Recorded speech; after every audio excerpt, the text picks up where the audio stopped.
दोस्तों स्वागत है आपका इनसाइट नॉलेज की एक और नई वीडियो में। दोस्तों यूक्रेन रशिया के युद्ध की वजह से भारत वर्ल्ड डिप्लोमेसी का केंद्र बिंदु बना हुआ है। आज हर देश भारत से अपने रिश्ते बेहतर और ज्यादा से ज्यादा भारत के साथ व्यापार करना चाहते हैं। वहीं अब एक दो नहीं बल्कि लगभग 27 देशों द्वारा भारत के लिए एक बड़ी खुशखबरी दी गई है और लगभग 8 साल बाद अपने ही नियम और कानून इन देशों द्वारा भारत के लिए तोड़े जा रहे हैं और ये स्पेशल छूट भारत को देने के लिए तैयार हैं। ये हमारा मेन टॉपिक है और ये एक बड़ी खबर है। इसके बारे में मैं आपको आगे बताऊंगा, लेकिन उससे पहले जर्मनी से एक बड़ी अपडेट निकलकर सामने आई है, उसके बारे में मैं आपको बता देता हूँ। दरअसल इससे पहले मैंने एक वीडियो बनाई थी जिसमें मैंने बताया था कि ब्लूमबर्ग की रिपोर्ट के अनुसार भारत को G7 समिट में जर्मनी नहीं बुलाएगा और वो भारत से नाराज है। ब्लूमबर्ग की इस रिपोर्ट को पब्लिश हुए 24 घंटे भी नहीं हुए और जर्मनी ने अपना स्टांस क्लियर कर दिया। रेफरेंस के तौर पर आप स्क्रीन पर आर्टिकल देख सकते हैं जिसमें लिखा हुआ है, this is false, Germany rejects reports claiming it did not invite India to G7 meet over Russian sanction. वहीं पर अगर आप बियॉन्ड का आर्टिकल देखें तो इसमें लिखा हुआ है, इंडिया इनवाइटेड बाय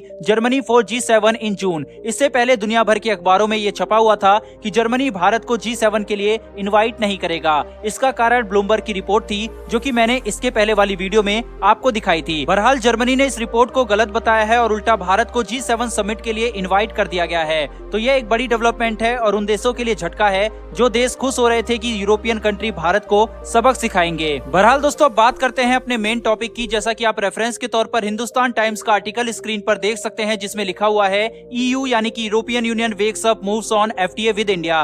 दरअसल भारतीय सरकार विश्व में भारत का मान बढ़ाने के लिए हर संभव कार्य कर रही है जो एक सरकार को करना चाहिए। सरकार हर देश के साथ अपने अच्छे संबंध स्थापित करना चाहती है और इसके लिए वो कोशिश भी कर रहे हैं और भारत और यूरोपियन यूनियन ने 8 साल बाद फिर से फ्री ट्रेड एग्रीमेंट पर बातचीत शुरू कर दी है। वहीं पर दोनों पक्षों ने जलवायु परिवर्तन के ऊपर भी काम करने का वादा किया है। दरअसल भारत और यूरोपीय संघ के बीच एक वर्चुअल सम्मेलन हुआ। यूरोपीय संघ के नेताओं ने पहली बार भारतीय प्रधानमंत्री नरेंद्र मोदी जी के साथ एक साथ मुलाकात भी की है। भारत और यूरोपीय यूनियन के नेताओं के बीच हुई शिखर बैठक मुख्य रूप से 3 बिंदुओं पर केंद्रित थी। इसमें पहला ट्रेड, टेक्नोलॉजी और कनेक्टिविटी, दूसरा कोविड-19, पर्यावरण और जलवायु परिवर्तन, वहीं पर तीसरा विदेश नीति, सुरक्षा और क्षेत्रीय मुद्दा रहा। इस बातचीत को सफल बनाने के लिए भारत और यूरोपीय यूनियन ने एक दूसरे के बाजार को खोलने से जुड़े हर मुद्दे को हल करने के लिए राजी हो गए हैं। दरअसल पेटेंट, टैरिफ, भारतीय पेशेवरों का यूरोप का वीजा और डाटा सिक्योरिटी जैसे विषयों के चलते 2013 में भारत और यूरोपीय संघ के बीच मुक्त व्यापार समझौते के लिए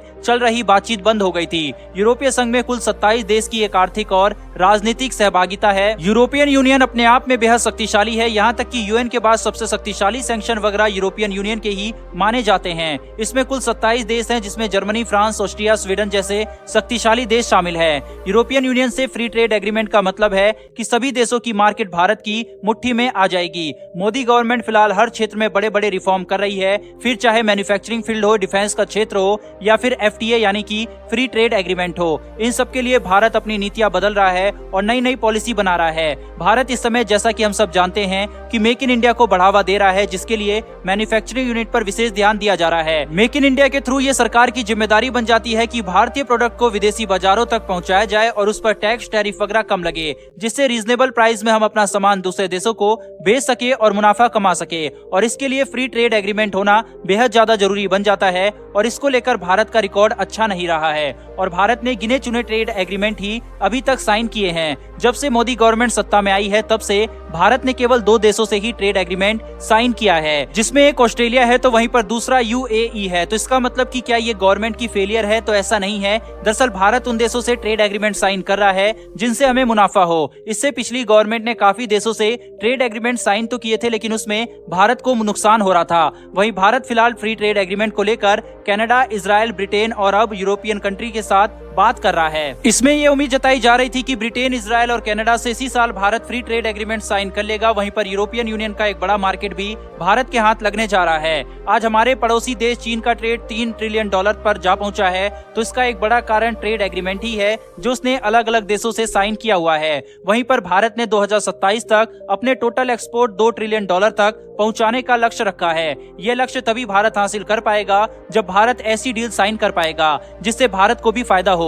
जिस तरह से इस दिशा में भारत बढ़ चला है, भारत का लक्ष्य आने वाले समय में जरूर पूरा होगा। वहीं पर इन सब का श्रेय कैबिनेट के मंत्रियों को और भारत के प्रधानमंत्री और विदेश मंत्री को जाता है। भारत अपने एक्सपोर्ट को बढ़ाने के लिए तेजी से कार्य कर रहा है। फिलहाल दोस्तों इस वीडियो में इतना ही। अगर आपको इन्फॉर्मेशन और वीडियो पसंद आई हो तो चैनल को सब्सक्राइब कर बेल नोटिफिकेशन को ऑन कर लें, जिससे डिफेंस और वर्ल्ड अफेयर से जुड़ी ऐसी लेटेस्ट वीडियो आप तक सबसे पहले पहुंच सके। फिलहाल इस वीडियो में इतना ही। फिर मिलेंगे ऐसी एक नई वीडियो के साथ। धन्यवाद। जय हिंद।